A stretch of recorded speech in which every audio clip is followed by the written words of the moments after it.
Yo les héros, vous voulez tous découvrir Spawn, c'est l'un des personnages indépendants les plus connus des comics avec Hellboy, les Tortues Ninja, Scott Pilgrim et Kick-Ass.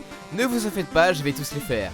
Je vais tout d'abord vous raconter sa création, je vais parler de ses origines, je vous expliquerai ses pouvoirs et je suis accompagné de mon ami Max du collectif Bang. Let's go! De sa création à aujourd'hui, Spawn est l'œuvre de l'un des meilleurs dessinateurs de l'univers Marvel, à savoir Todd McFarlane. Dans les années 90, beaucoup de dessinateurs et scénaristes de comics détestaient la façon que Marvel s'attribuait les droits d'auteur des créateurs. Todd, ainsi que d'autres grands noms du comics, décident un jour de ne plus se laisser faire et de s'imposer dans le bureau du président pour le menacer de quitter l'entreprise s'il n'avait pas le droit de meilleures conditions de travail. Mais le patron les envoie bouler sans négociation. Ils ont alors fondé la société Image Comics, où chaque créateur conserve les droits de ses personnages. Spawn est le héros le plus connu de la firme, mais d'autres sont aussi très populaires aux États-Unis, comme Savage Dragon, The Darkness, mais aussi The Max. D'ailleurs, j'ai fait une vidéo sur ma chaîne Captain Max sur Savage Dragon et une autre sur The Max en partenariat avec Alcor. Il vous mettra un lien à la fin de cette vidéo. Spawn est le personnage d'Image Comics le plus connu. Il est sombre, torturé, il a un costume super badass. Il est populaire, il a eu pas mal de crossovers avec Batman ou encore Sonic. Il a eu pas mal de jeux vidéo qui étaient très moyens. On a eu le droit à l'un des pires films adaptés de comics de tous les temps. Mais on a une superbe série animée qui respecte très bien la série. Personnellement, j'ai connu Spawn grâce au jeu Soul Calibur. Pour la petite histoire, c'est un jeu de combat où des personnages s'affrontent avec des armes. J'avais Soul Calibur 2 sur GameCube et on avait Link en personnage guest.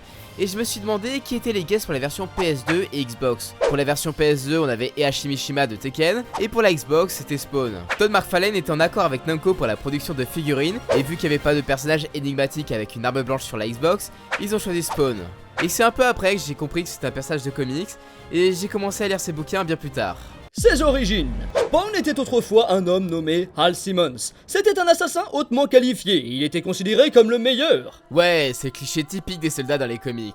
Ce combattant bien connu a sauvé le président d'une tentative d'assassinat. Il a ensuite été promu dans une section supérieure de la CIA, qui traitait d'affaires que le gouvernement cachait au grand public.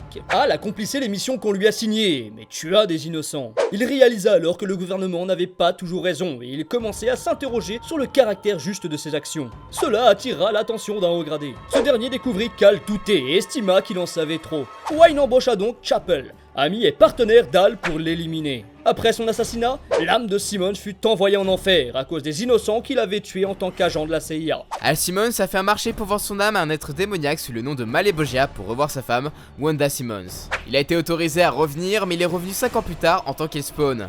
Il a aucun souvenir de sa vie passée, il est pas très beau et bon, il peut pas enlever son costume. Après avoir regagné ses souvenirs, il est parti à la recherche de sa femme pour découvrir qu'il avait déménagé et épousé son meilleur ami Terry Fitzgerald. Et Wanda et Terry ont même une fille nommée Sian. C'est après cet événement que son guide démoniaque, le Violator, est apparu. Oui, il ressemble à un clown, mais il est bien plus flippant que ça, et c'est la némésis de Spawn. Le Violator a révélé à Spawn le but de sa vie. C'est un Hellspawn. Bon alors, les Hellspawn, ce sont des guerriers créés à partir d'une âme déchue par Malebolgia. Ils ont pour but d'affronter les forces du paradis. Le Violator a affronté Spawn, mais le combat a été arrêté par Malebolgia. Spawn réalise alors son but. Il doit se battre pour survivre à la fois contre les forces du ciel et de l'enfer, et il protégera les personnes qu'il aime contre beaucoup d'ennemis comme le Violator, Overkill, Malebolgia ou même Satan. La vraie force de Spawn. Attends, Spawn il est si fort que ça? Ouais, c'est carrément abusé. Spawn tire ses pouvoirs de son costume, un organisme vivant appelé symbiote qui vit en symbiose avec notre héros. Il se nourrit de péché et d'énergie nécroplasmique. Agissant comme un radar de danger, son costume le protège automatiquement des menaces. Il possède aussi une cape nommée Agony, qui lui permet de voler, mais elle peut aussi servir de bouclier et en faire sortir des armes. Car Spawn est capable d'absorber des objets qui seront stockés dans la dimension Hellspawn. Seule mort possible pour lui, se faire couper la tête par une arme venant du paradis. Attendez un peu, j'ai l'impression que ce Spawn me fait penser à un autre personnage très connu de ces Marvel. Venom!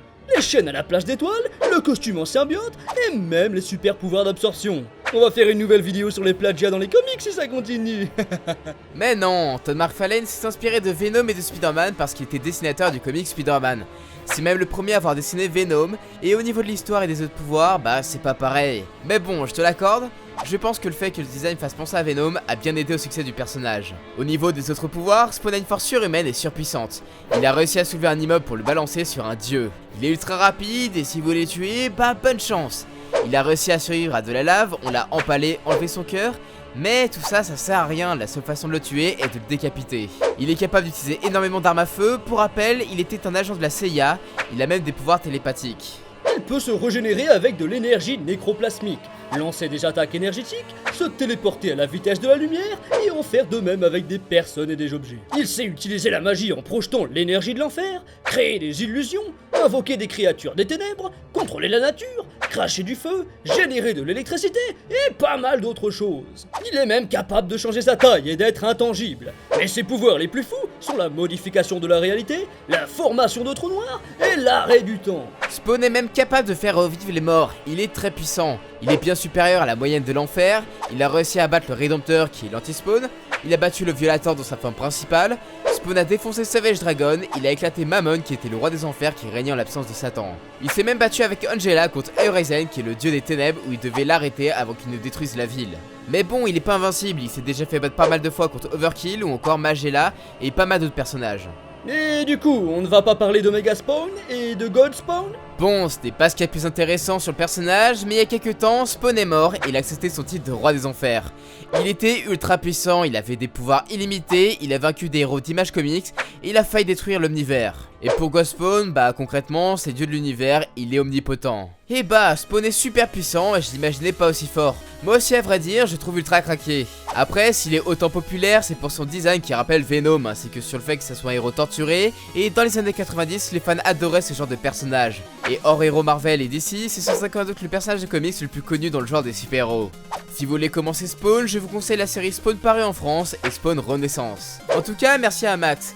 Il est membre du collectif Bang et il a sa propre chaîne où il parle de comics et de jeux vidéo. J'ai fait une vidéo avec lui sur le personnage de The Max, je vous mets un lien dans la description et dans la fin de la vidéo. Merci à toi, Terrien. J'espère que l'on fera de nouvelles vidéos avant que votre terre ne se fasse envahir. Car oui, à force de raconter des fictions là-dessus, ça va finir par vous arriver. Dites-moi si vous voulez voir d'autres personnages indépendants, si vous voulez je vous laisse le choix entre Hellboy, les Tortues Ninja, Kick-Ass ou encore Scott Pilgrim. Si vous avez aimé la vidéo, vous pouvez en regarder d'autres sur des personnages de comics, on a du Marvel, du DC et des jeux vidéo et même du Star Wars. Vous pouvez me suivre sur les réseaux sociaux, j'ai un Twitter, un Facebook et un Discord. N'oubliez pas de vous abonner à la chaîne, je vous fais des bisous sur les faces gauches, à la prochaine, ciao.